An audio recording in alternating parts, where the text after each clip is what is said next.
Welcome students. So before we will understand the concept like the central dogma and transcription, let us first we will watch this video. Here is a cell, the basic unit of all living tissue. In most human cells, there is a structure called the nucleus. The nucleus contains the genome. In humans, the genome is split between 23 pairs of chromosomes. Each chromosome contains a long strand of DNA, tightly packaged around proteins called histones. Within the DNA are sections called genes. These genes contain the instructions for making proteins. When a gene is switched on, an enzyme called RNA polymerase attaches to the start of the gene. It moves along the DNA, making a strand of messenger RNA out of free bases in the nucleus. The DNA code determines the order in which the free bases are added to the messenger RNA. This process is called transcription.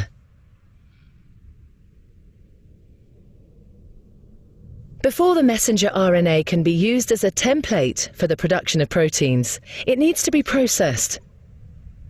This involves removing and adding sections of RNA.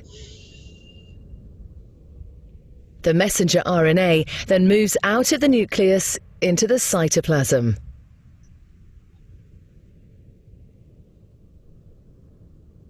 Protein factories in the cytoplasm, called ribosomes, bind to the messenger RNA.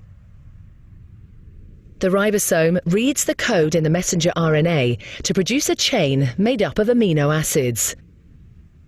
There are 20 different types of amino acid. Transfer RNA molecules carry the amino acids to the ribosome. The messenger RNA is read 3 bases at a time. As each triplet is read, a transfer RNA delivers the corresponding amino acid. This is added to a growing chain of amino acids. Once the last amino acid has been added, the chain folds into a complex 3D shape to form the protein.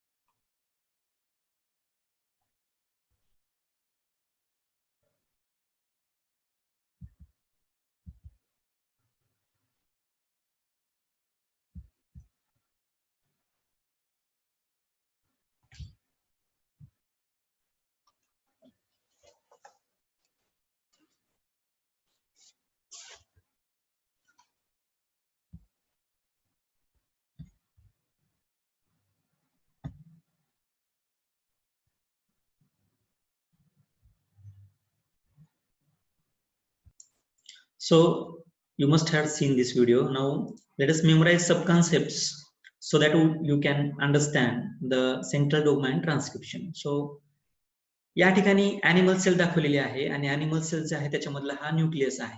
Okay, so प्रत्येक सजीवाच्या जी काही पेशी असतात तर त्या पेशीमध्ये काय असतो, nucleus असतो. ओके, आणि या ठिकाणी जी काही वेगवेगळी पेशीची अंगक आहेत, so they are also shown. या ठिकाणी लायसोसोम्स असेल किंवा मायटोकॉन्ड्रिया असेल, ठीक आहे, आणि त्याचबरोबर इथं रायबोझोम्स दाखवलेला आहे.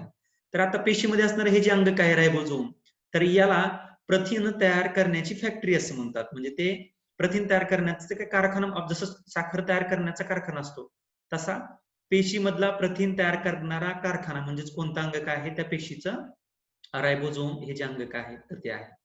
आता या ठिकाणी समजा ह्युमन सेल असेल तर त्या ह्युमन सेलच्या न्यूक्लियस मध्ये ह्युमन जिनोम असतो आणि ह्युमन जिनोम हा 23 गुणसूत्रांच्या जोड्यांचा बनलेला आहे. So human genome is made up of the 23 pairs of the chromosomes. Okay, that means 46 chromosomes, and we know that each chromosome or the chromosomes are made up of the DNA.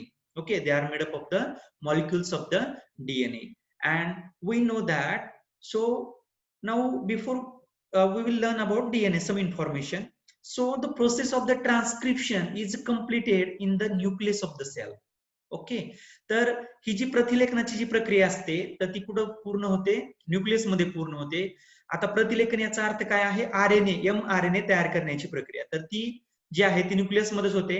आणि आपण आता व्हिडिओमध्ये जे पाहिलं त्याप्रमाणे mRNA जो आहे तो तयार झाल्यानंतर काय होतो? न्यूक्लियस मधून बाहेर पेशीमध्ये असणारे जे काही सायटोप्लाझम आहे त्याच्यामध्ये तो येत असतो. ठीक आहे. आता डीएनए जो आहे त्याच्याविषयी थोडीशी माहिती घेऊया. आपण आता 9वी मध्ये पाहिलेलं आहे DNA is made up of the 2 strands. Okay, that is why it is called as a double helical structure, and each strand of DNA is made up of the many nucleotides. Okay, DNA जो आहे तो DNA चा रेणू हा 2 धाग्यांचा बनलेला असतो आणि DNA चा प्रत्येक धागा जो आहे तर तो प्रत्येक धागा न्यूक्लियोटाइडच्या असंख्य अशा लहान रेणूंपासून बनलेला असतो. आणि प्रत्येक न्यूक्लियोटाइड जो आहे त्या प्रत्येक न्यूक्लियोटाइड मध्ये 3 घटक असतात. एक म्हणजे त्याच्यामध्ये असतो शुगर मॉलिक्यूल, त्याच्यानंतर त्याच्यामध्ये असतो one of the nitrogenous base, म्हणजे 4 पैकी एक नायट्रोजनस बेस असतो. त्या डीएनए मध्ये असणारे जे नायट्रोजनस बेसेस आहेत ते 4 कोणते कोणते आहेत? हे सायटोसिन, ग्वानिन, ॲडेनिन आणि थायमिन. तर यापैकी एक नायट्रोजनस बेस जो आहे तर तो न्यूक्लियोटाइड मध्ये असतो.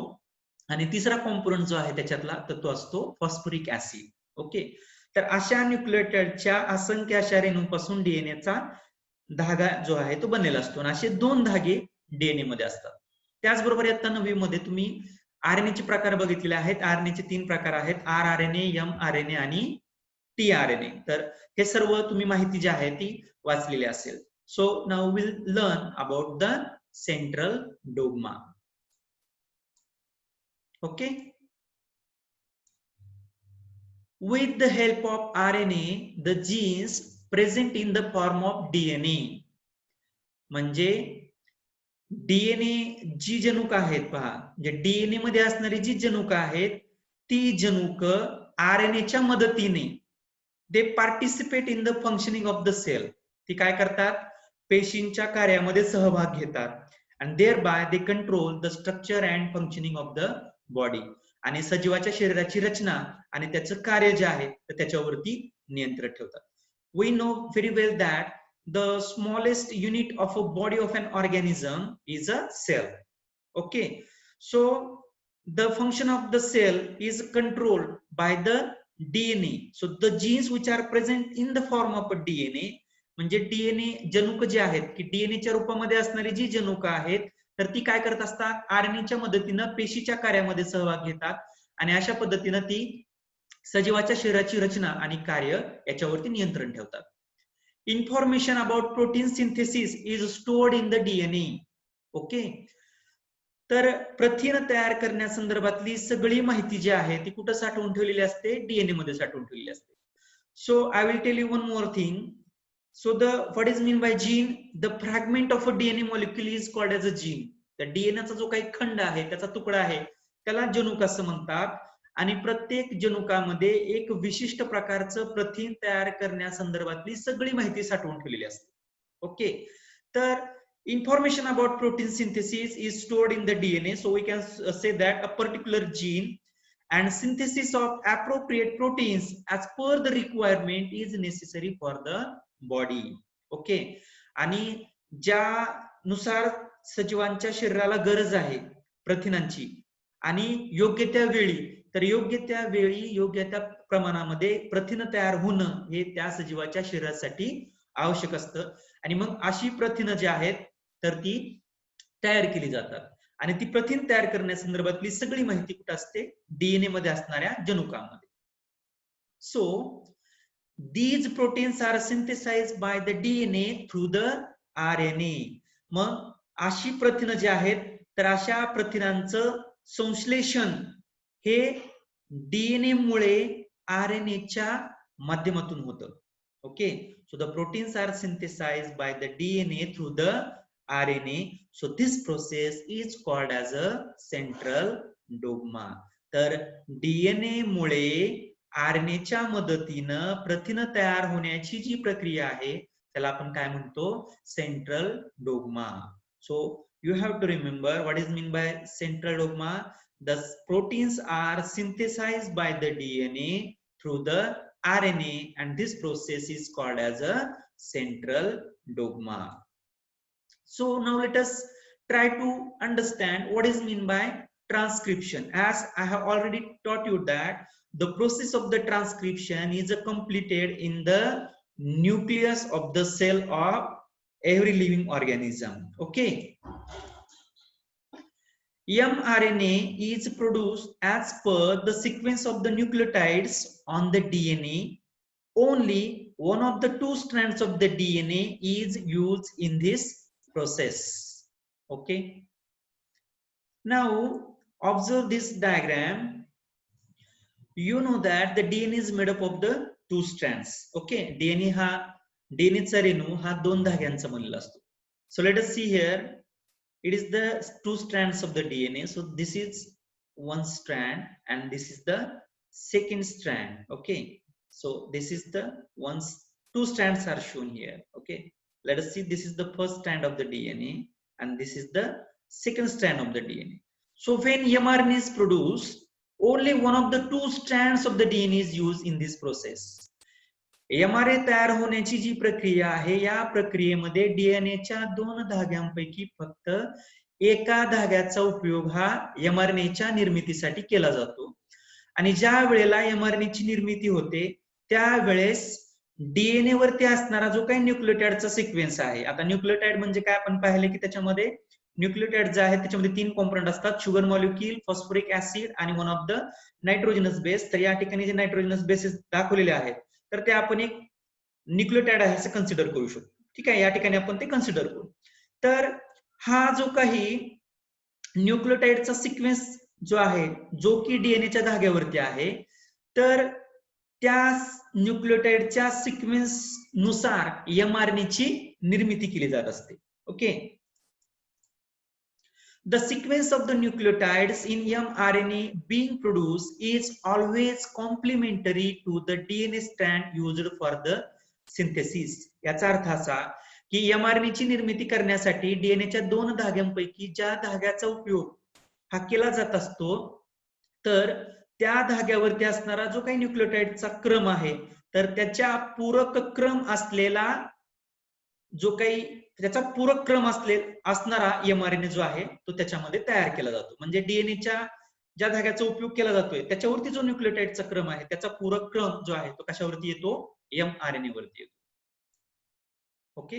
So in this what will happen, so the sequence of the nucleotide on the strand that is used for the synthesis of the mRNA.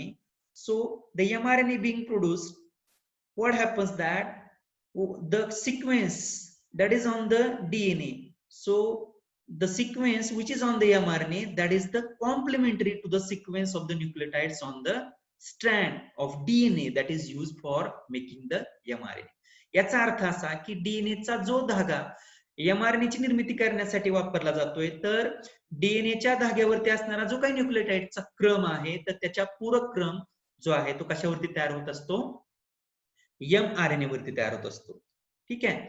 त्यामुळे याला प्रतिलेखन असं म्हणतात. तर याच्यावरती जो क्रम आहे त्याच्या पूरक क्रम mRNA ते तयार होतो, त्यामुळे याला ट्रान्सक्रिप्शन असं म्हणतात. Okay. Besides, there is a uracil in the RNA instead of thymine of the DNA.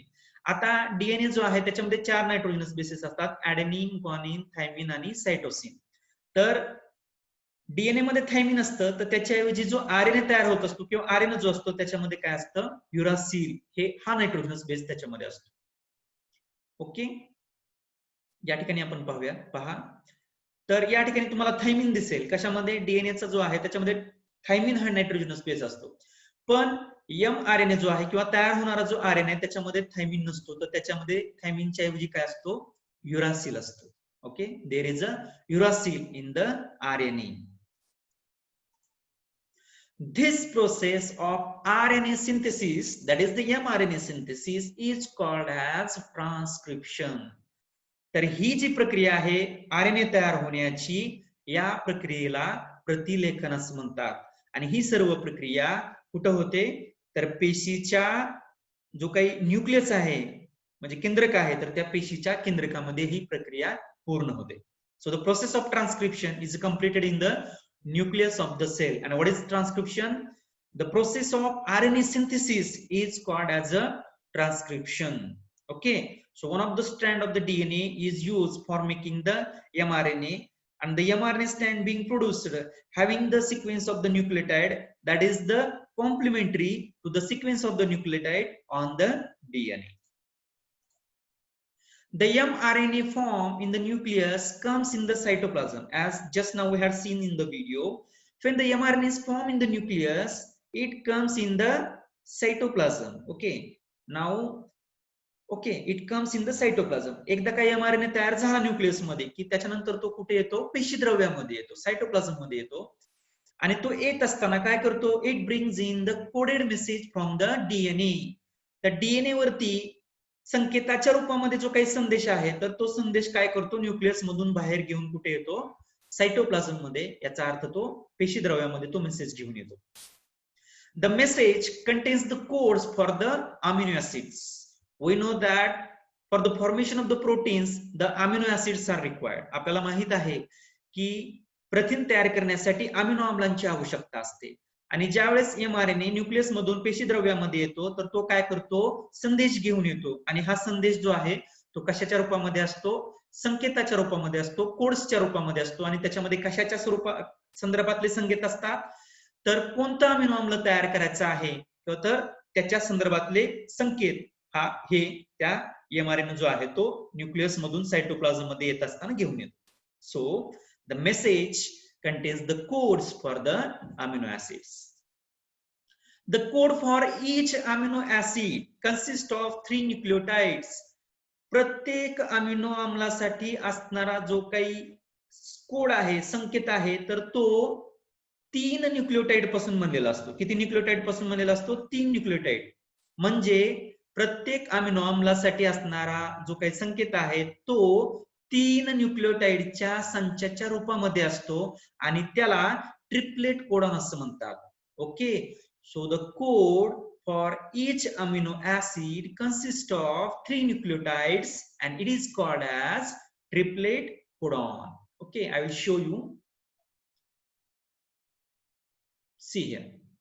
Okay, तर 3 न्यूक्लियोटाइड जर घेतले आपण, पहा, तर 3 न्यूक्लियोटाइडचा जो काही संच असेल त्याला काय म्हणायचं, what we can call it as 3 जो काही न्यूक्लियोटाइड आहेत तर त्या 3 न्यूक्लियोटाइडच्या संचाला म्हणायचं आहे ट्रिपलेट कोडॉन. ओके, म्हणजे 3 न्यूक्लियोटाइडच्या पाठीमागे एक अमिनो ऍसिड जे आहे ते घेऊन येत असतो ट्रान्सफर आरएनए.